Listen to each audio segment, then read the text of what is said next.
ആണും പെണ്ണും ആണിൻ്റെ പെണ്ണിൻ്റെ നിയമം വെറുതെ ഒന്ന് ആലോചിച്ചപ്പോഴത്തേക്ക് ഒരു ഫേസ്ബുക്ക് പോസ്റ്റ് കണ്ടു. അതുകൂടെ കണ്ടപ്പോൾ ഒരു വീഡിയോ ആയിട്ട് ചെയ്യാൻ തോന്നിയതാണ്. MA കാരനായ ഒരു യുവാവ് BA കാരിയെ കിട്ടും സാധ്യതയുണ്ട്.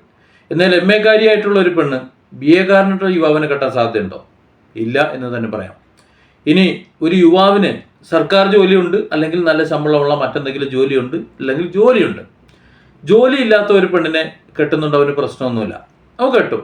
പെണ്ണിന് ജോലിയുണ്ടോ ഇല്ലയോ എന്നുള്ളത് സാധാരണഗതിയിലൊരു വിഷയമായി മാറാറില്ല.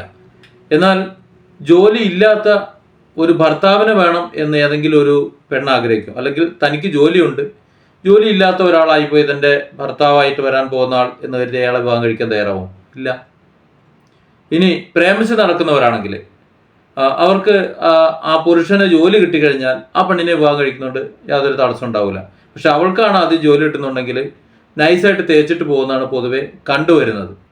ഇനി സർക്കാർ മേഖലയിൽ ജോലി ചെയ്യുന്ന ഒരു ഗസറ്റഡ് ഓഫീസറാണെന്ന് കൂട്ടിക്കോ, ഒരു ക്ലർക്കായിട്ടുള്ള ഒരു പെണ്ണിനെ കെട്ടാൻ ഒരു പ്രയാസവും അവനില്ല. എന്നാൽ ഒരു ഗസറ്റഡ് ഓഫീസറായിട്ടുള്ള ഒരു ലേഡി ഒരു ക്ലർക്കായ ഒരു പുരുഷനെ കല്യാണം കഴിക്കും? ഇല്ല. ഇത് സാധാരണ വർത്താനം. ഇനി കുറച്ച് നിയമപരമായ വർത്താനം പറയാം. ഒരു ഭർത്താവ് മരിച്ചുപോയി, അല്ലെങ്കിൽ ഭർത്താവ് ഉപേക്ഷിച്ചു പോയി, അങ്ങനെ എന്തെങ്കിലും സംഭവിച്ചു പോയി. ഇനി ഭാര്യ തന്നെ തല്ലിക്കൊന്നാലും മതി, അവൾക്ക് വിധവാ പെൻഷൻ കിട്ടും, അവൾക്ക് മറ്റ് എല്ലാ ആനുകൂല്യങ്ങളും കിട്ടും.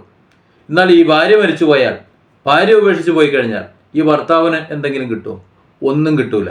ഇനി കേസിന് പോയാൽ ഭാര്യയാണ് എന്ത് തോന്നിയാസം കാണിച്ചാലും ഭർത്താവ് കയറി ഇറങ്ങി ആകെ മാനം കെടും, അവൻ്റെ ഉള്ള പണവും പോവും, എല്ലാം പോവും. ഭർത്താവ് എന്ന പദവി അലങ്കരിച്ചിരുന്ന വ്യക്തി ഭാര്യയ്ക്ക് ചെലവിന് കൊടുക്കുന്നതേ ഇവിടെ കോടതിക്ക് അറിയുള്ളൂ. കുടുംബ കോടതിയിലാണെങ്കിൽ അവൻ്റെ കാര്യം കോഞ്ഞാട്ടായി എന്ന് തന്നെ പറയുന്നതാണ് ശരി. തെറ്റ് എന്ത് ചെയ്താലും എങ്ങനെയൊക്കെ ചെയ്താലും പെണ്ണിന് അനുകൂലമാണ് കോടതി. എല്ലാം അങ്ങനെയല്ല കേട്ടോ. ചില പെണ്ണുങ്ങളുണ്ട്, 10ാം ക്ലാസ്സുകാരനായ ഒരു വ്യക്തി, ആ വ്യക്തിയെ +2 കാരിയായിട്ടുള്ള ഒരു പെണ്ണ് വിവാഹം കഴിച്ചു. ആ പെണ്ണിനെ അവൻ പഠിപ്പിച്ചു, PG കാരിയാക്കി. അങ്ങനെയുള്ളവരും ഉണ്ട് കേട്ടോ, ഇല്ലയെന്ന് പറയുന്നില്ല, സന്തോഷത്തോടെ ജീവിക്കുന്നുണ്ട്. അപ്പോൾ ജീവിക്കണമെങ്കിൽ എങ്ങനെയും ജീവിക്കാം, പക്ഷേ ജീവിക്കുന്നില്ല എന്നതാണ് പ്രശ്നം.